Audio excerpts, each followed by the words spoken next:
বিসমিল্লাহির রহমানির রহিম। আমি মোহাম্মদ পারভেজ, কুতুব ইউনিয়ন ৬ নং ওয়ার্ড। আমি কুতুব ইউনিয়ন স্বেচ্ছাসেবক দলের আহ্বায়ক কমিটির পদপ্রার্থী।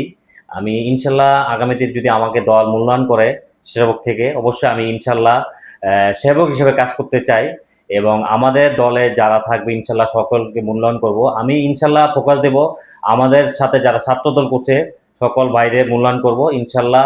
আমি চাবো দল আমাকে মূল্যায়ন করবে এবং আমি কোনো ফেসিবাদী আওয়ামী লীগের দোসরদের এই আমার কমিটিতে রাখবো না ইনশাল্লাহ। আশা করি আমি সেবক হিসেবে কাজ করতে চাই। শহীদ প্রেসিডেন্ট জিয়া রহমানের দল এটা, আমি তার আদর্শে রাজনীতি করতে চাই। আমি 31 দফা বিএনপির যে 31 দফা আছে সেই 31 দফা বাস্তবায়ন করতে সবসময় প্রস্তুত আছি। আমি রাজপথের সৈনিক হিসেবে থাকতে চাই। আমি আমার কর্মীদের মূল্যায়ন করবো ইনশাল্লাহ। ইনশাল্লাহ আমি আমি এই কুতুবপুরতে মাদক মুক্ত সমাজ গঠন করব। আমার যে সংগঠন হবে মাদক মুক্ত সংগঠন, আমি কাউকে প্রশ্রয় দেব না। আমার সংগঠন হবে ক্লিন ইমেজের সংগঠন হবে, তরুণ সমাজের সংগঠন হবে ইনশাল্লাহ। আগামীতে যদি আমাকে দল মনোনয়ন করে, আমি সেবক হিসেবে প্রত্যেকবারই বলছি আমি সেবক হিসেবে কাজ করতে চাই।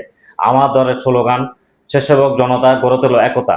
এই একতাকে আমরা ঐক্যবদ্ধভাবে কুতুবপুর একটি শক্তিশালী ইউনিট গঠন করব ইনশাল্লাহ। স্বেচ্ছাসেবক দেওয়ার কর্মী এবং তরুণদের বার্তা থাকবে, আমার কুতুবপুর থেকে তরুণদের বার্তা থাকবে, সকলে স্বেচ্ছাসেবক দলে যোগদান করুন।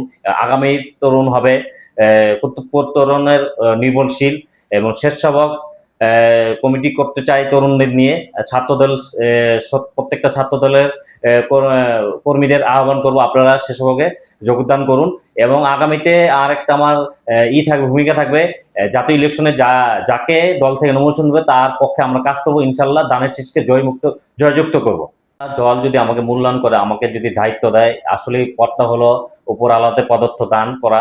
আমি যদি অবশ্যই যদি এই আহ্বায়ক কমিটি আসতে পারি, আহ্বায়ক হতে পারি, আমি কোনো ফেসিবাদী আওয়ামী লীগ দোষর রাখবো না এবং ইনশাল্লাহ আমি সুন্দর পরিসরে একটি কমিটি গঠন করব। আমি নারায়ণগঞ্জ জেলা ফতুল্লা থানার নেতৃত্বের আমি একটা সুন্দর কমিটি উপহার দেব। আমার দলে কোনো সন্ত্রাসী চাঁদাবাজি থাকবে না ইনশাল্লাহ।